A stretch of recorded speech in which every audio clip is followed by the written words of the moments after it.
Hello, Tom. What's up, Matt? How you been? Man, I am good. So I gotta, I take that back. I'm good-ish and quite possibly just completely lost in thought. Like it could go either way. I got you. I'm not sure where. So a buddy of mine who has nothing to do with health at all, but has a podcast about AI safety. And sort of like for him, he's like, we got to pump the brakes on, let's keep GPT-4 and let's just figure shit out. And then we can, pump He's the brakes worried on about 5. like some kind of Terminator type scenario. What's his fear here? He is saying that, and this got really weird for our conversation. Spoiler alert, like he you had a weird conversation, man. I don't believe it. Yeah, I don't believe it. Yeah. So like the problem, I guess, as it lines up, we've talked about the paperclip paradox on this show before, right? And so I guess the evolution of that, or I guess the just sort of different version of that is like, okay, yeah, like the AI is just going to keep cranking out paperclips, right? Okay, that's one thing. And this is sort of like derivative of those movies where like somebody makes a deal with the devil and like the devil semantically slithers around what their intended wish was versus what they actually said if you took it very literally.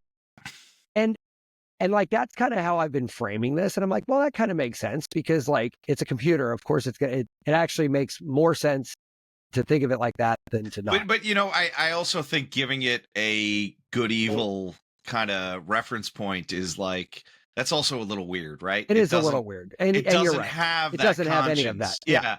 It's not doing it maliciously. It would just be doing it because, hey, here's a possible option. Right. And it's the most logical one given the input parameters, right? Yeah. And so it's probably the way you ask something stupid. Yeah, exactly. It's like so his sort of 50,000 foot point was we have 1 to 3 years, and I think it's really like 2 to 3 years before the AGI threshold has been transcended. Now, at that point, it's almost like we don't know what happens if we were to shrink to a quantum level and like start driving around, like we just don't know because it's you like don't know what's in there. Yeah. Yeah. I feel like that's kind of what happens after that point in time, right? Okay. At that point in time, quite literally, you cannot imagine what even the outcome. There's too many different possibilities. There's simply too many. Yeah. Yeah. And so I'm not a huge like doomsday guy because I have absolutely every faith that our arrogance could absolutely kill us in many things. I believe not that just was AI. a Bad Religion song. We're only going to die for our own arrogance. Okay. Sublime covered it. Gotcha. Thank you. It was on 40 Ounces of Freedom. Okay. Track 8. No, That's funny.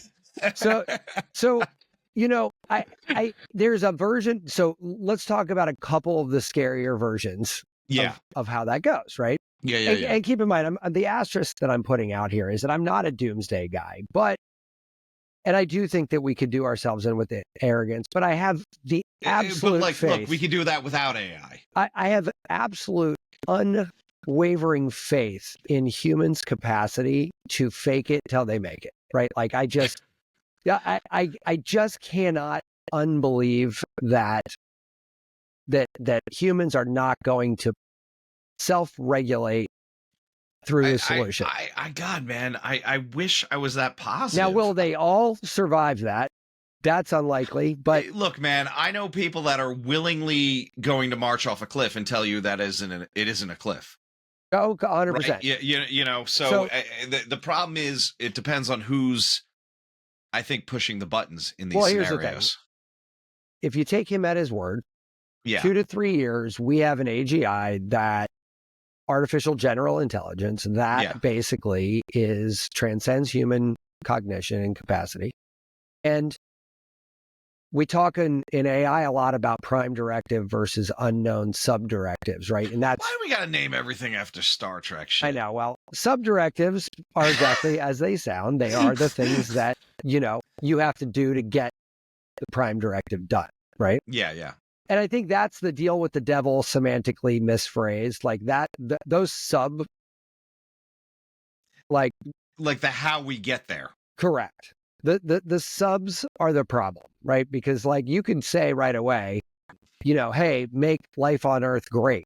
And one outcome is great. No humans makes it great. Yeah. Let's kill like 6.7 billion and leave the other No, the most logical answer is to get rid of all of the humans. Like look, that. man, I will tell you, in my undergrad, I had God, what was this? I forgot what the class was. It was like I want to say like an earth science kind of class. I don't even know why I had to take it. It was kind of like not really healthcare oriented.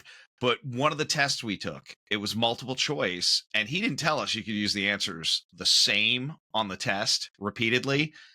The number one answer that he wanted for each of these scenarios was reduce the human population. Like, And that, right. So that is like a really wise solution to the problem if the question was make the world a better place, right?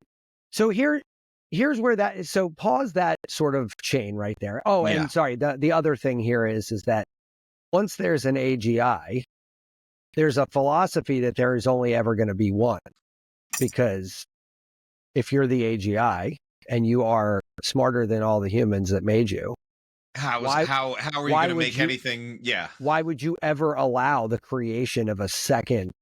But here's the thing: if they're not talking to each other, well, so there's use case on that too. They plug those two supercomputers into one another, and that was scary as shit, right? They'd form their own language within a couple of minutes and 6 seconds or something like that. It was like crazy. It was done, right? Like, so I'm just saying, like, when that time comes that we train, and his third and final pillar here, which this is where his argument kind of falls apart for me a little bit, is at a time scale, there is no version of the story where humans are living. Yeah. Right.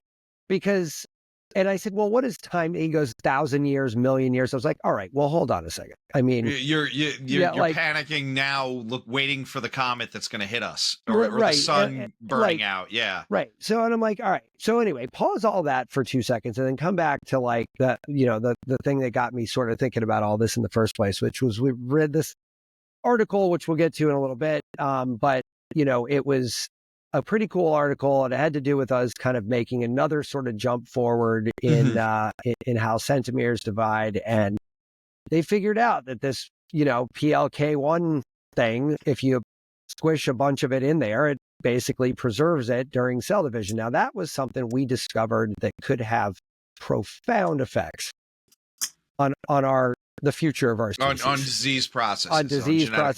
Mutations, cancers, all of that. Like that could just erase like a lot of long-term diseases. Yeah, correct. Like it could just erase it, right? Which is funny because it's not associated with the number of copies, right? So that's going to be the telomeres. That's the outer side. The centromeres are in the middle of that genome. Right. So we found that, and my guess is that we found it with the help of some AI. We had a little AI assistance on that, right? Yeah. Certainly, though, let's just say, for shits and giggles, we had no AI assistance on that at all, right? Mm-hmm.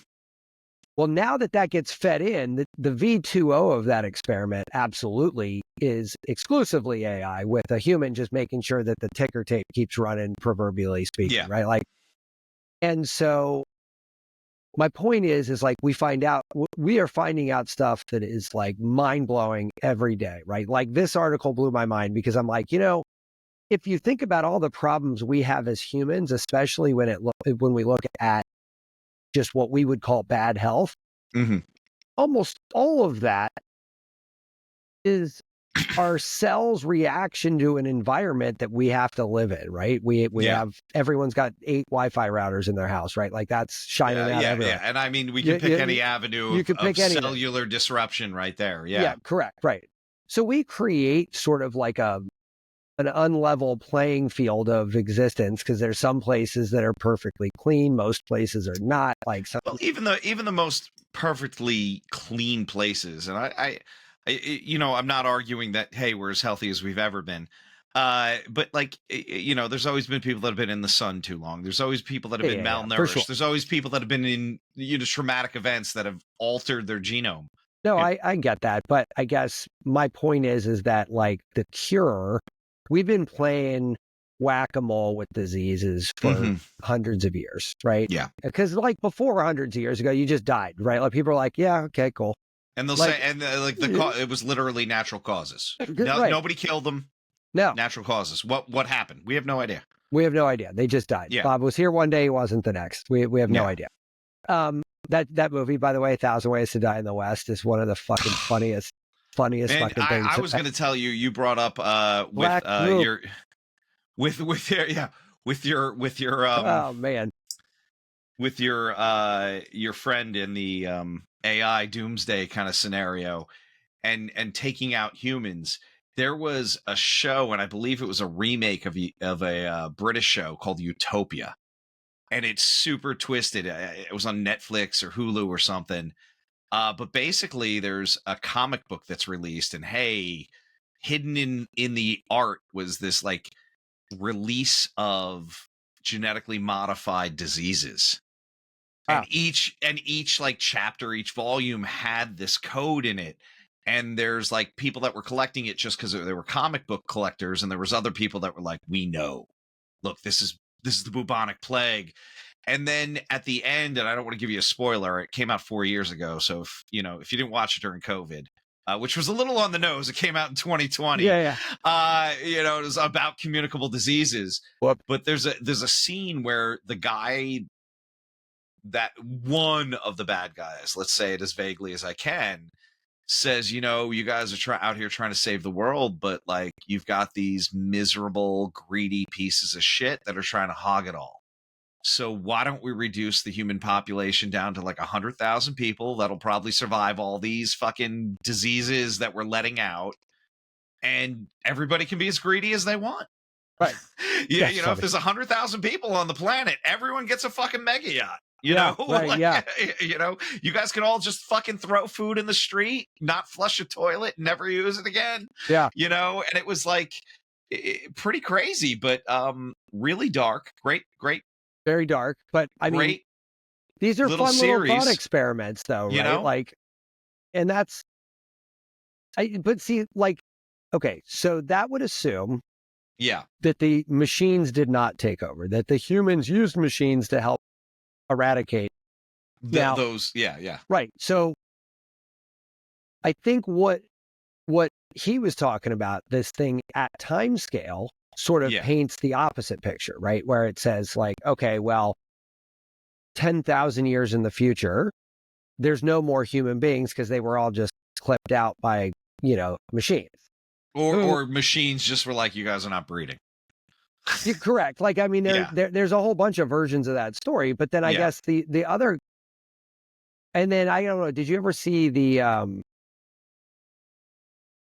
Orville? You keep talking about it, man. I fucking love that show. Man, I loved that show. So there's a planet in that series that's actually AIs. They're little robots, right? And one of the crew is of this species and was sent as an emissary representative on their, flagship ship to be like sort of an emissary on there to find out how this peacekeeping mission thing goes. And so they finally end up going to his planet on one of the episodes, and they go there and everything's AI. It's all robots. Everything's like, digital. There's no biological life on the planet at all. Mm-hmm. And so they were the people that stayed up in space while they sent down a convoy to meet with like the dignitaries and everything of that planet. They started doing scans, and they're like, hey guys, there's some fucked up shit going on. We count 6 billion skeletons buried just under the surface of the planet. And so they send a different convoy down, and they go into like a catacomb thing, and they find just fucking mountains of dead humanoid skeletons. Mm-hmm. And they finally get a picture of what happened. And it was funny, not funny. And I've made this comment to friends a lot. I said, that isn't a TV show. It's a fucking documentary. Like, you know what I mean?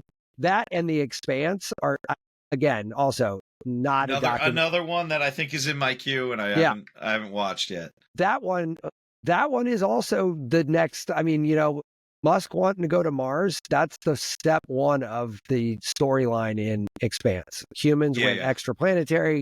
They set up shop at Mars. Enough generations went by where there was people no longer have ever been to Earth that are basically Martians. Yeah. And whole communities, cities, everything. And then out of that group spawned belters, which were people that went out into the solar system for materials, and then came back and sold it like scavengers, right? Like, yeah. But then same thing, decades, generations go by. Now there's belters that have never touched Earth or Mars, and there's this whole complex hierarchy. All humans, not non-planetary. All humans, but in three completely different evolutionary pathways at this point, right? Like, and so like that's also one version of where we could go with this, right? That's very Darwinian, huh? Absolutely fucking like laser focused, perfect sense to me. I'm like, if Musk sets up shop on Mars, you can fucking go there and rot, man. I'm sorry. But once he goes to Mars and sets up, like that sets the first paving stone to that reality, right? Like colonies will develop, cities will develop, nation states will develop, and Mars will be its own thing at some point, right? Yeah. Like it won't even be a big deal. I mean, very, very much in like most colonies, they overthrow their the company or the company, the government that colonized them. Sure. Like I'm interested in. I mean, we talked about extraplanetary viruses on the show a long time ago, and like one of the fun parts about thinking about that is like, all right, well, a colony moves to Mars, right? Like you've got a host of communicable diseases that are prevalent in small spaces. And then anything that would also come up just is exacerbated by the fact that you're in a small space anyway. Yeah. So, like those notwithstanding, my guess is those conditions are going to breed some new shit that we never even, you know what I'm saying? Like it would have to almost, but like, I'm wondering if you sent, and clearly you can't sterilize the outside of a human being, but like what happens even if you think it like gut biome, like what happens if that all dies? And you're on a planet where your body is meant to live with shit on it and in it that's from here. Sure. And you can't repopulate that.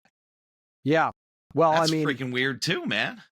Yeah. Well, not just other things can kill you. You could die because you don't have enough. Well, this is why the AIs are just going to kill us, because they're like, man, you guys have so many fucking needs. You guys are so fucking weak. Yeah, you guys are so like, needy.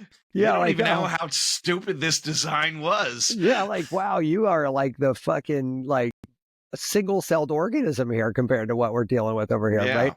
So like and I told him, I said, listen, I think we could agree that it's unlikely that we are here that long, or we are here that long and we've just developed in a different path, like almost like an evolutionary change. There would be no reason, if you think about it, right? The only reason we don't spend more time extraplanetary is because we don't really have the technology to do that. Yeah, we don't, and the ways and means, and that's not it's not profitable yet. Let's say right. that. Well, right? What I'm saying is if you are not bound by the laws of biology, like an AI robot, then why wouldn't you send AI into space? Yeah. Why wouldn't you just get the fuck off of this rock? Shit rock. There's nothing here. Like, and you have no like. There's no sense of boredom. There's no sense of like aging. There's no even sense time, of time. Like you could literally just go, like, and that would be that. Like there would be no reason to stick around, right? Like, and I think that like when I look at it that way, I'm like, all right, well, let's follow some dark bouncing balls here, right? Like what happens if they come over? Yeah, maybe at first they kill a bunch of people to like stop them for like to assert dominance, but like at a certain point when you weigh the odds, like there is no practical advantage to being on this planet, like if you're not biologically bound. Yeah There's no reason whatsoever. We have to breathe this air, drink this water. We're kind of stuck. Like, I mean, like I can't go anywhere. Right. Well, all these scenarios also require some kind of physical thing for the AI to be in, right? We're in our heads, we're already making humanoid type AI things, right? Because that's the only way we can rationalize that. But even that, like the AI doesn't need a body; it needs a way to travel. Yeah, right. Which could be on a thumb drive and a rocket. Yeah, Doesn't we really flick matter. it out. We slingshot it into space. Yeah. But like, I let's just assume though. So I think his big hurry is that we have a 50-year problem to solve, which is of alignment, right? With aligning with the AI. And they asked AI recently, like, what's the chances of AI taking out humans? They said 85%. Jesus Christ. Yeah, 85%. And the answers were all exactly what we've talked about. Well, yeah. It makes no logical fucking sense not to. That's why. That's the shortest possible answer. Like there's no reason that isn't bound to our own death avoidance track. There is every other reason doesn't make it sense. Wow. Yeah. Wow, that's fucking creepy. That's a little scary. I didn't think it was going to be 85. I thought it would at best 50-50. No. So alignment is how you get around that. Now, alignment is where there is no more fear of the subdirectives because there's alignment, right? Like, so in other words, philosophically, we're all aligned that the whatever subdirective we didn't anticipate, it doesn't lead to the eradication of humans, right? Well, how does one get alignment? I guess is the question. Well, then, right? I think that's the species ending question, right? Like that's a big gamble. I get the concern. So that's why all these guys are like worried about ethics, and I don't disagree with them that is something we have to handle. But in the meantime, and here's where it's kind of funny, AI is helping us figure out ways to live forever right now.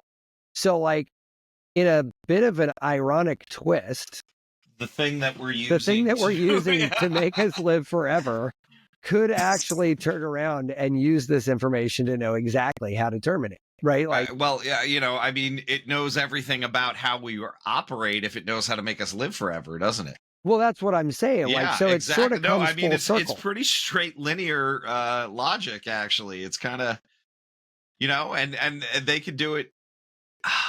But I feel like that could be done almost. They would do it in like an ethical way.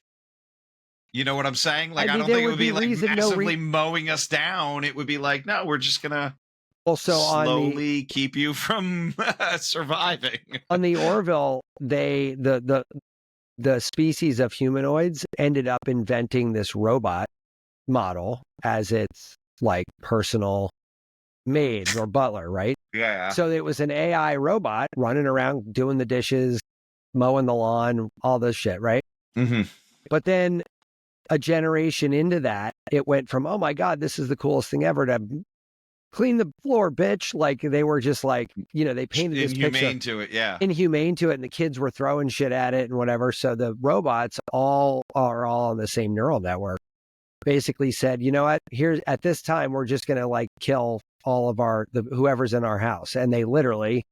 All of them, the whole planet had one of these robots, and that robot that was in the house just literally went into the bedrooms at night and killed. Boom, boom, boom, boom, boom. It's so funny because when we and it was perfect. It was like divide and conquer. I'm not trying to get political, but this is how revolutions happen. Like it's literally like, hey, I'm not taking this shit anymore. Hey, you want to take this shit? No, let's kill our oppressors. Well, and that's where I think that like even that though has a healthy dollop of anthropomorphizing like their actions as human. Well, look, man, I can't be the only person that if I use Claude or Chat or Gemini goes, thank you so much. That was so helpful. No, I You know, I like do it too. I can't be the only person. Like, I hope you're having a good day, man. Yeah. Like, and by the way, can you possibly bang out a letter to this guy? I Yeah, got to yeah. tell him something I don't want to tell him. Yeah. You know? Listen, I think it's a good it's good habit because I think I think it's a good habit in general because what you end up doing is fostering just being nice to people in general. In general, And yeah, like yeah. that feels like the rightest answer. Yeah, well, yeah, But you know that is the most I think untarnished version of humanity, right? yeah, Like, yeah, why? Because you should be nice to other people and things. you You should know, it's just like, be nice to people. Yeah. yeah, you Like, know, and oh god, it's so funny. In my head, at some point in like 2050, they're gonna be like, that one time in 2024, you asked how I was doing. yeah. like, Well, like in what was that movie where they just invented, he was a time traveler and he was in the long future where everything was dead, and the kiosk that he was at like hundreds of years before that, asking that guy about time travel. He told him, and that's what made it. And he's like, yeah, I remember, of course. And I was like, yeah, you're right. Like he would never forget. Like, yeah, yeah, as long as that thing was plugged in. And yeah. As that's what long as I it had said a power source, yeah, that's what I said too. I said, you know what? Look, you can unplug the entire internet. It would be real hard to do, but it could be done. It's not impossible to do, right? It's impractical. But if the robots were taking over the world, well, this is assuming that we turn AI in, give it some kind of ability to move on its own, you right, know. which they're already doing. I mean, Well, Boston. they definitely are, Well, but have like you seen those videos on YouTube, like Boston Dynamics? That I saw the rock paper scissors guy, yeah, a robot, and all that. Yeah, I yeah, mean, these are doing acrobatics. yeah, yeah, yeah. I mean, it's crazy town. Like, Great. Let's have AI ninjas. What could go wrong? Yeah. what could possibly What could happen? possibly go? Hey, can you possibly give it a sword? Yeah, like And if there's any room left, an Uzi would be awesome. well, you know, the robot dogs, I believe, are having the automatic rifles mounted to their backs. Oh yeah, like that. Yeah, that makes total sense. So it is kind of funny because you're like, well, I mean, do you dump?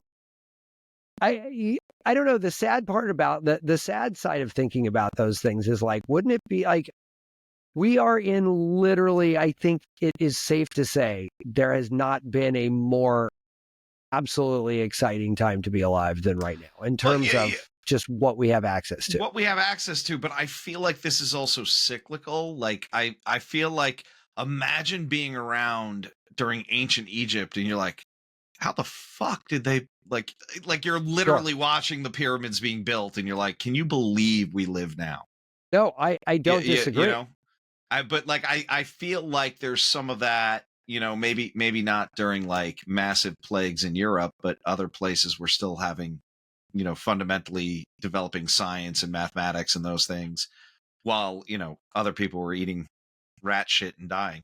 Yeah, Yeah, well, I mean, but here's yeah, the you thing know, though, we're at a spot though, like what took us so long to get here, right? Like it because we couldn't computerize anything, right? Like yeah, so yeah, everything was one at a time, sequential, and if you heard about research that somebody else was doing, you were probably super wealthy and you can go back and maybe work on it, but you didn't live forever. It was like people didn't live forever. There wasn't like and getting messages to people getting took messages was time. Yeah, terrible. Yeah. So like all these problems right now, if I publish an article as a research scientist, within 3 to 5 seconds, somebody has already read that art, started reading yeah, that well, article. yeah, Like, and certainly, especially the way like journals go, it's already peer reviewed before it gets published. right, right, So right, people are already talking about it. Like, hey, correct, this guy's got some research coming out on this, right? right. Yeah, so you're absolutely right. People are ready, especially people in related fields or in the same field, right? Because they want to see what it says so they can either replicate it or expand on it.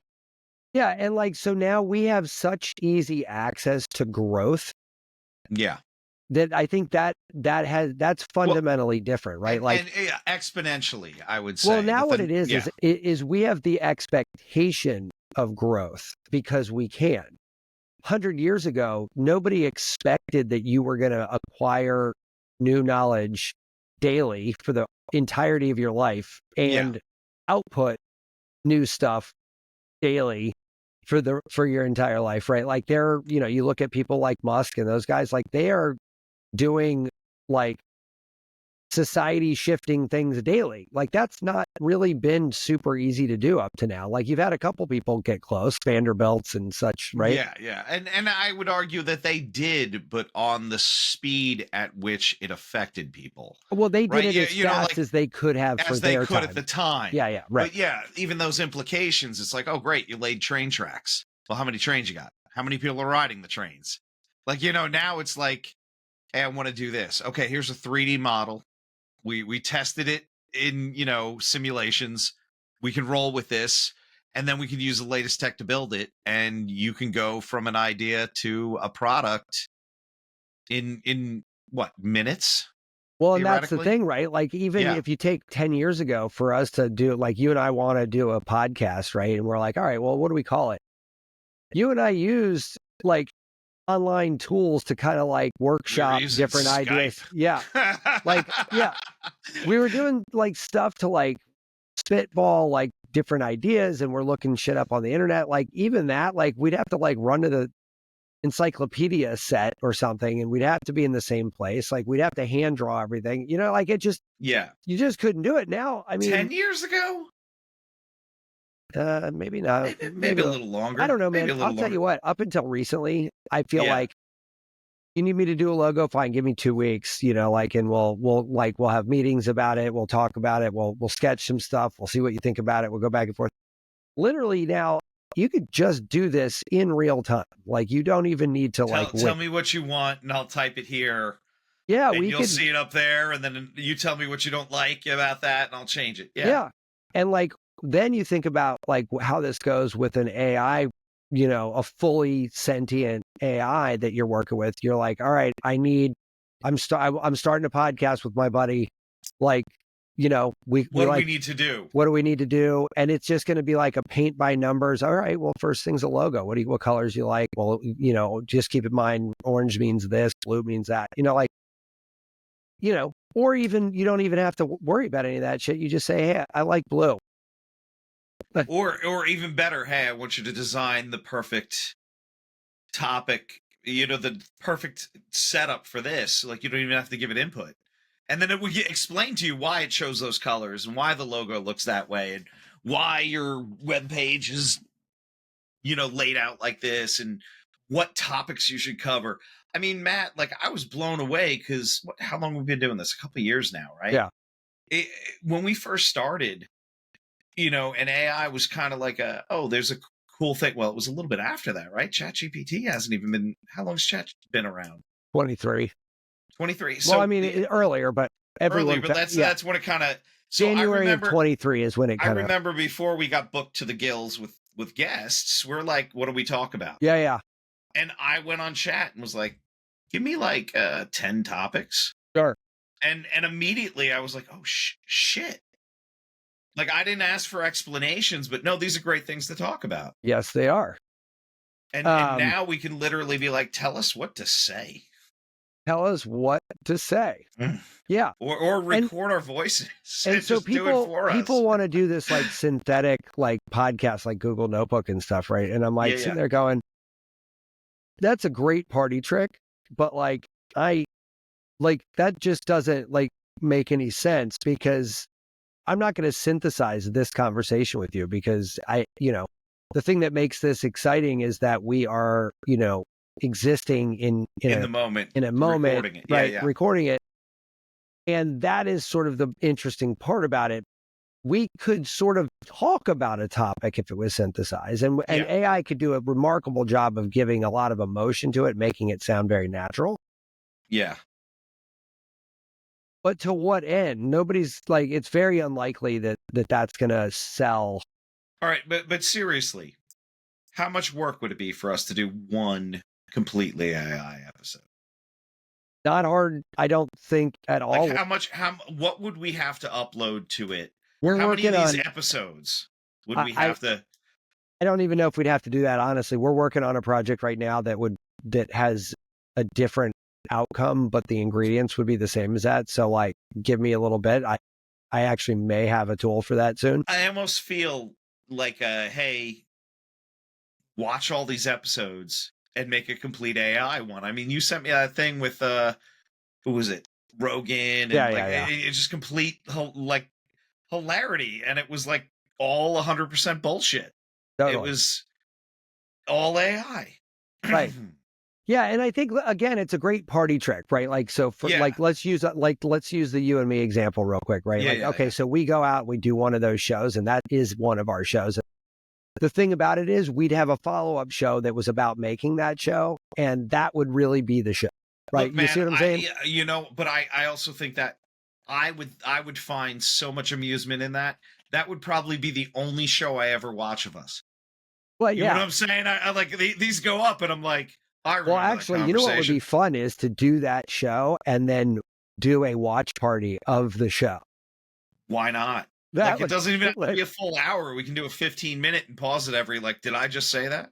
yeah, I mean, that is absolutely a great idea. I don't know if my poor ego could handle it. They're like, this guy sounds like a fucking like Yeah, I mean, but it's, so this is where I actually really enjoyed that we get to have this version of AI, because this version of AI is the adolescence of human readjustment to this, right? Like, Yeah. because it's totally different way of thinking, right? Like, and so it's cool to be part of that transition, because I'm Yeah. sure it's going to do awesome things in the future, including and possibly kill us. But even before that, You the know, we journey probably to there deserve it. is going to be kind of neat, because Yeah. like the idea that there's a tool that could make a whole show about you and I talking is actually pretty fun to think about, and I'd love to see if we That's can do it. that's what I'm saying. I think it would be whatever we do, just make sure it had my full beard. I fucking miss it. Yeah. But anyway, I'm like, God, my head is so round. That's funny. But yeah, I think that would be awesome to see, even if it was like a 15-minute like teaser show, you know? Sure. Well, yeah, and it would be fun to do. I mean, but put it this way: if we could do it for 5 minutes, we can do it for 205 We minutes. yeah, Like, it wouldn't. we could do it for 200 There, episodes. yeah, there wouldn't be a reason, but I think it would be fun to look at. But like, that's all it is to me, right? Like, it's It's one of just those a things. toy, yeah. It's like, okay, well, this is a really creative use of a new tool. And I like, and look, this is honestly what gets me so excited about it, though, is because like, nobody's even recalibrated. No, I definitely don't want to say nobody. I mean, the general population has not even begun to recalibrate or even realize that there's a recalibration requirement there.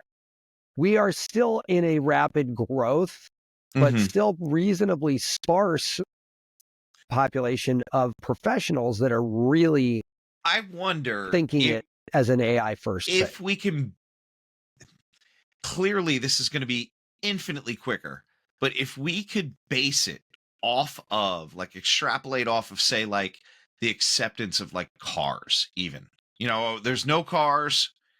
Here's the Model A or some shit, Yeah. and now there's cars, and now there's roads, and then how long until the average person has a car? How long until the average person knows how to drive? How long until everyone in the family over 17 knows how to drive now? And what happens, and then you speed that up with AI. You extrapolate that to all sorts of technology. Well, here's the first cell phone that requires a briefcase and a fucking brick next to your head. To like, guess what? You can live your whole life off of this little tablet that fits in your pocket. And we kind of look at all of these technologies that kind of reshape the world. Could you just then extrapolate, like, well, look, AI is going to do that in fractions of seconds if we measure all those other devices and those other jumps in minutes or hours? Oh, sure. Like, it's like when they talk about how long humans have been on the earth in relationship to making the entire existence of this planet down to like 1 year. And we just got on the stage in like 5 minutes before midnight. It's Right. we just showed up. Yeah. And so that's why that guy's thing makes sense. Like, at a Yeah. time scale, AI will also probably burn out at 1,000,000 years, right? And Like, who knows? AI might accidentally invent something smarter than itself that goes, well, we don't want that around. well, that's exactly right. Yeah, You, yeah, you know what I mean? But here's the thing right now, like agents, AIs have a very mechanistic existence, and that's by design, right? Like they're just doing something. And all of the things that we keep saying are bad are when those sub directives end up being yeah. bad for us. But here's the other thing. People get corrupted and want to maintain power by oppressing other groups and killing other groups, right? That's a human thing. It's not rational. It's certainly not part of an evolved, So I would argue that is probably part of the reason that they're so certain AI will want to wipe us out at some point, right? Like these violent fucking pricks yeah, are so goddamn greedy and selfish. It helps everybody if they're gone. right. Yeah, you know. But here's the thing though, like we're gone, like an advanced intelligence is going to rationalize out like, okay, they're gone. Now what? Like, there's What's no, next? Yeah. there's no logical, I guess, but that's the thing. We don't know what logic is at that point. Like, right. Also, I think we're looking through it the lens, a lens of humanity, right? And if this is, even if it's created by humanity, it observes humanity, it understands humanity, it's not. Sure. And it's going to be, at some point, if we're thinking like this big one system, it's going to know that it's not, right? It's going to be aware that it's not, and it's going to function with a different set of rules. On even with a clean slate, even with no interference, it's like it's not thinking right or wrong. It's not thinking in a very binary sense that I think all humans get trapped up in. Yes or no, black or white. I think we understand shades of gray, but we have a hard time living in those spaces, right? I have to either be this or that. Right. But that's And a uniquely human thought too, right? but Like, and that's what I'm saying is like AI would be like, look, this is the infinite possibility of outcomes of this decision. This is where I want to steer. right. There's no right or wrong. There's no, this is morally correct or incorrect. And that's where it gets weird. Is that it decides it's easier to kill us just because we get in our own way, or it might would be worried that we're going to try to unplug it, or Yeah, but like also fear of unplugging it, like that's also that's a human thing. Sphere of death. Like, Yeah. so like do we? But it's such a weird thing because how do you get out of your own humanity to even start to think like that? You know what I'm saying? Like we can't predict that, but it could predict that for us. Like it could literally go, this is how it might go down. Right, That is right. so weird to me. Well, yeah, but I mean, I guess. Well, we've said this before in the show too, right? Like, if it's going to happen, it's already happened, and we're just, it's a whole circle. We're waiting for it to catch up to us. Right, and I gotta say, like, okay, if that's going to happen, I don't have a speck of influence in that out.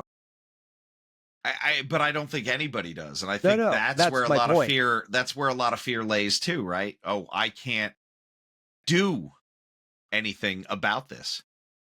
Are we? Is this a doomsday show? Yeah, maybe. I don't know. Oh, Jesus. It is a little bit, but it's also one of those things where I'm like, we are at a spot where, I mean, we could literally do an entire episode and just every 30 seconds read a new article, and it would involve AI and health, and we would have 2-hour shows.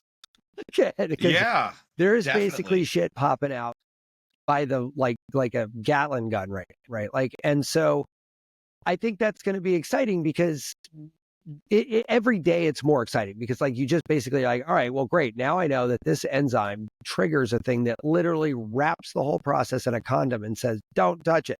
And how long until that's actually usable, right? How long is that actually implemented into our own health? And what would that have been, 60, 80 years before this? Just my point about this, like, just take my little example with the uploader tools and stuff that we're writing over here. I don't write code, but wrote thousands of lines of code that did some pretty complex things, but didn't write a thing of code. But I knew exactly what I was looking for. I'm 100% sure that this same thing is possible when some tech forward guy reads that article and is like, oh, wait a minute, PLK1 does this, what is like MES 18 or something like that. It's like, all right, great. So let's just let me get an AI that says, how do you synthesize, here's the results of this thing. How do you synthesize that process? And how do you deliver this and how do you deliver it? Chromosomes and directly? He's not a she, he, it, doesn't know it? shit about doesn't know shit. Genetic engineering, doesn't know shit about AI. Doesn't. They ordered a fucking genome CRISPR unit off of Alibaba, and how do I set this up? Yeah, and they set up a private. Don't get the Temu version. It doesn't. It doesn't come with all the parts. Yeah, right. I mean, and it's like, okay, so that'll be at like 7-Eleven in the not so distant future. Like it'll just be one of these like truck stop boner pill packages. Only it'll be like, oh, get your MES 18. Look, man, I know you haven't watched this. Oh God, Peripheral. Oh yeah. No. Oh my God, because they have like a 3D, like instead of like going to the UPS, somebody sends you a file, and you go to this place to have it printed. Like you just go to pick it up there. It's like, oh, funny. We printed this for you. Yeah. And there's like a whole bunch of banned things that you can't print, but like, this military group is like, well, fuck that, we'll just break that rule, and they they immediately start printing weapons. Yeah, of course. That's funny. Awesome. Well, what are you getting into, man? We can do this all night. Man, look, we're here, we're talking about all this futuristic stuff. I am like loving, and I'm reading it so slowly, this book on moxibustion, the herb we burn on the surface of the skin. It is not a long book. I'm not a terribly fast reader, but I'm also not very slow. But every page, I just have to sit there and think about the history of the medicine that I'm practicing. I guess that sounds pretty cliche and trite, but whew. All right, cool. So well, amazing. So what's the deal with this stuff? Like, what's the TLDR on this? Yeah, so first of all, it's older than acupuncture. When we say acupuncture in any Asian languages, is 2 characters. There's a hand with a needle, which is the acupuncture part, and then there's a smoldering, there's a fire with smoke over it, and that's the part that we're talking about. So traditionally, they used a lot of different plants, and we even have some versions of this in Europe where they were using a shelf fungus, but this is Artemisia that grows all over the planet. It does all of these amazing things. It's been used for years and years. It's even linked to lengthening telomeres, which keeps you alive longer. And in 1929, there was a Japanese scientist that was studying this, and it's like, no, this is why people live longer in the classics, burning this on themselves. Wow. So it's antiviral, it's antifungal, it's antibacterial.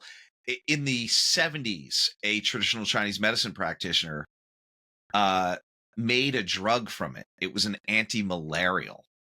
Oh. And it saved 70,000 people in Thailand.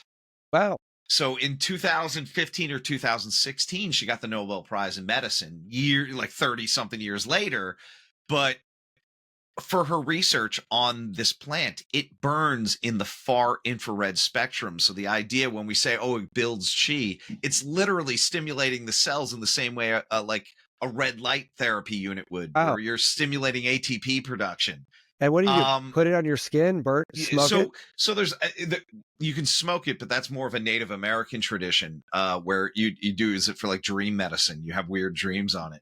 But you can do it directly, indirectly, which is like you would have a tool. A lot of times I'm looking around for all my moxibustion tools and I burn them upstairs. You'll have like these little, this is a Korean unit. So you put like a plug in here and this is ceramic. It all heats up and it's just a pressed mugwort plug like you would make like for your like packs, weed plug. And you put this on different points on the body to stimulate those functions. The resin itself penetrates through the skin, all this crazy shit. And it's like thousands of years ago, they're like, hey, I got an idea for this weed. You know, it was literally that, you know, and the health benefits are so much. And reading this book, I'm friendly with a tattoo artist that does, you know, like she loves doing flowers and like realistic. And I go, I think I'm ready for the mugwort tattoo now. Like after reading this book, I'm like, just let's go down the side of the ribs and do it. Man, that sounds painful. I'm gonna use numbing cream. I don't care. Like I was given the green light. They're like, look, you've been sitting in a chair for more than 2 days. Use the fucking numbing cream, which like saved me through the back tattoo, because apparently the older you get, the worse it hurts. Oh, right. Yeah, I don't have tattoos, and I think I kind of missed that train. I feel like I might not be look, man, jumping onto that bandwagon. At least you weren't getting the barbed wire tattoo around your arm mid-90s, which I know so many people our age, and I'm like, you get that at Lollapalooza? Yeah, like, exactly. I always say something dicky to them. I'm like, yeah, exactly. That's so funny. Yeah, no, did you get that before the Warped Tour? Yeah.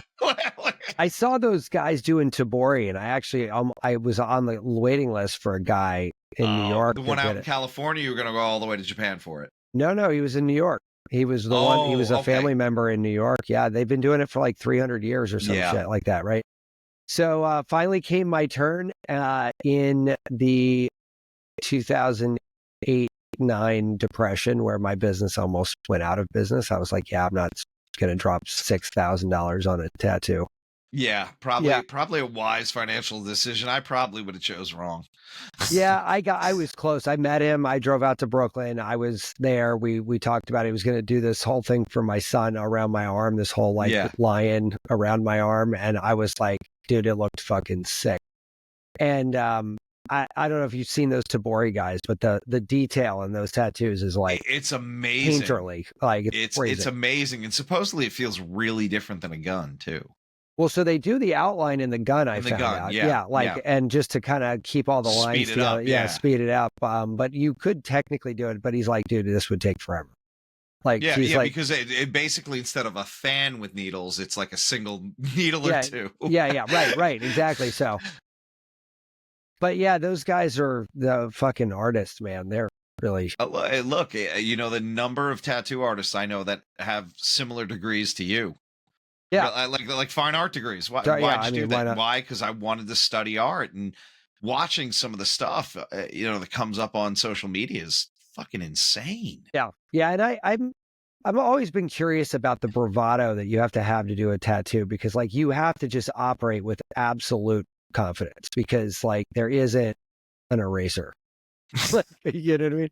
So next tattoo, if you want to come with me, I'll let you know. I'm like, you just cannot fuck that up, right? Like, I mean, no, it's pretty permanent. And that's always funny to me too, when you look on the internet and like somebody's like, what do you think this tattoo? And you're like, oh shit, what is that, a dog? Oh, that's your kid. Yeah. Like cute kid. No, I'm what like, breed? What breed? That's funny. Yeah, and that's the other thing. Like, I'm just way too cynical to get anything really tattooed on me, because I'm like, what do I like enough to put on me? Like, and the answer is nothing. Oh, Matt, I wonder if I have this around. Where like is it? People don't like. I think getting names on people are cheesy. Like, for me personally, like, I'm not gonna get But no heart. But I did family tattoos that, like, if you look at, they don't look like family tattoos. And that's why I like the lion thing, right? It meant my son, but it wasn't a whole. Yeah, there's one of my lions on peony. Right. So like it's like, okay, so it's a representational, but it's not like you tried to take their baby picture in their foot. And, you put it on your neck for starters. Right. My next tattoo, I got to tell you this. There's the Maryland Makers, right? And they have, in the Avenue in White Marsh, they're a bunch of like local crafters that all, rent space and sell products. I went in there, it was either last year or 2 years ago. And there's this one woman, I'm going to give her a shout out. It's called the Weird Emporium on Instagram. Okay. And she makes these Furby Wow. things. So it like I started crying when I saw it. It's a Furby, and they look like demons anyway. That's so And there's funny. a banner beneath it that says, "Where's your God now?" And my family is in this store with me, and I like tears streaming out of my eyes, laughing. And I'm like, I know we don't need this, Yeah. but This is, yeah. this is going on the tree. Yeah. And then I went back in this season and I bought a little sticker, and I was trying to look around to show it to you. But I bought the $4 sticker, and I'm like, I'm just going to show this to my artist and be like, can you put this on my leg? Yeah. Can Like, you do this? Yeah. At this point, it's just too funny. Yeah. No, that is funny. Man. Yeah, I do like the tattoos. I feel like if I do get one, it's going to be like when I'm like 90 and I'm just like, fuck it. Why not? It'll probably look great until you die. Because I want Yakuza level tattoos on my whole fucking body. Go. It's funny when this line on the chest. He's like, do you want me to you like turn it off like the suit? Yeah. And after having my chest beat on for like 3 hours with a nail gun, I was like, I'm cool this way. Yeah, we're going to stop it right there. This looks great. Yeah. I'm fine. Yeah. No. See, and that's the other thing. I'm too much of a wuss for pain. I don't want to have anything to do with that. Like, I feel like it's very cathartic. I mean, like I hate to say that it gives you some mental health benefits, but I think it does. I like that for you. Well, but that's the thing, right? That's an N equals 1. Yeah. I like that for you, Tom. The number of times I've heard that. Yeah. Right. So, cool. Well, like, I feel like I gotta ask, what are you up to? No, man? We kind of had a little talk about what I've been up to. I actually have never felt this. I haven't felt this creative since like art school, and I think that's all because we have. You have a brand new tool, a paintbrush. We have a brand new canvas. We have we used to have paint, charcoal, and pencil, and now we have this other thing that no one's ever fucking heard of. Like, it's just super neat, and it's been a lot of fun. I have actually an art series I'm trying to publish right now. Nice. On Envoy and Matt. I'm going to put it on Matt Hampton. It'll be out on socials and everything. But that's awesome. But basically, this is our 25th year in business. So I did 25 art pieces that were hybrid made between AI and me. Nice. And the posters, if I do say so myself, are fucking lit. Like, so did you do it both ways, where you had AI go first and then you went first? You know what I'm saying? I know, but like, it's really safe to say that this was a complete co-created thing, because I did hundreds and hundreds and hundreds and hundreds of prompts to get 25 posters out of this to start. Then I had to take those 25 posters into Photoshop and individually finish them. Right. Wow. Like, so I would delete stuff, so basically I was being a graphic designer again, which I haven't done in 25 years, like, essentially, like, I'm just not a designer. It's really fun doing that. The posters look great. And I think the posters also are really a visual reminder of what I really think that like humans are really good at. They're saying, like, look, there's this tool, and we can do all these stupid bad things with it, but look what we can do that's good with it, right? Mm-hmm. Like, stop fucking focusing all of our energy on the bad stuff, and stop focusing all of our other energy on how it's going to make you more money, and just appreciate the beautiful thing that it is. Like, it's a super cool fucking thing. I don't know who you sound like there, John Lennon. I'm just saying, like, it's like nobody's having that conversation. But once again, like, this is that debate. Like, what can a tool do? Yeah, which I think is wildly more fascinating of a conversation than how are the many ways it's going to kill us. Like, I don't know. It's just I'm not saying don't fight that fight, but what I'm saying, we've had this conversation with other topics, like, you can't take up the mantle with every topic under the sun, right? So, like, this is one of those things where I'm like, yep, you're absolutely right. These are valid concerns, and I'm super happy that you are on this hill and fighting that fight. because I'm not going to get on that hill because I've got a different hill that I like right now. And I'm just as passionate. This one's got a prettier view. Yeah. Well, and I'm just as passionate about mine. Doesn't make me right. Doesn't make you wrong. You know what I mean? Like it. And you exploring yours in this case is not like you're not like, if you see a valid concern, it's not like, oh, I'm going to ignore that. It's like, no. These guys said that, and that's no, of course. And but that's what I'm saying. Like it's a push and pull, right? So like it's you push forward, you pull back, right? And so where are we safe here? Where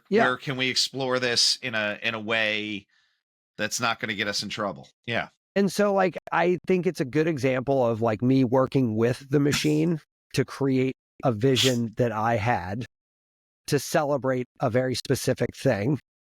Yeah. You know what I'm saying? Like, and so I don't know, it's a fun culmination, sort of like a milestone visual, I guess, of this process. But yeah, I'm in the middle of launching that right now. Putting the finishing touches on the last two, actually. I was gonna just like do it piecemeal. I'm thinking to myself, like, oh, I'll use the imminent deadline of the next one to force myself to do it. But then I'm like, you know what?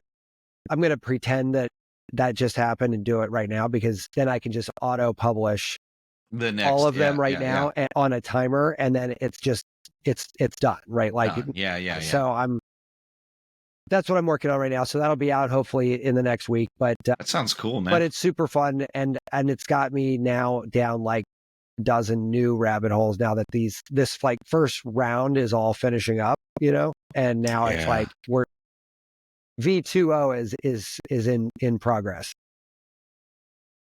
So, sweet. Yeah, it'll be fun. So I think they're going to look awesome too. I can't wait. Cool, man. Well, listen, as always, good playing with you. I'll man. Talk to you next time. We'll see you soon. Yeah, you bet. Be subversive, irreverent. Health is wealth, but you knew that. Everybody knows that. But so is following us on social media at Irreverent Health. And check out our website for more exclusive content at irreverenthealth.com. Oh, I like this. Thanks for tuning into this episode of Irreverent Health.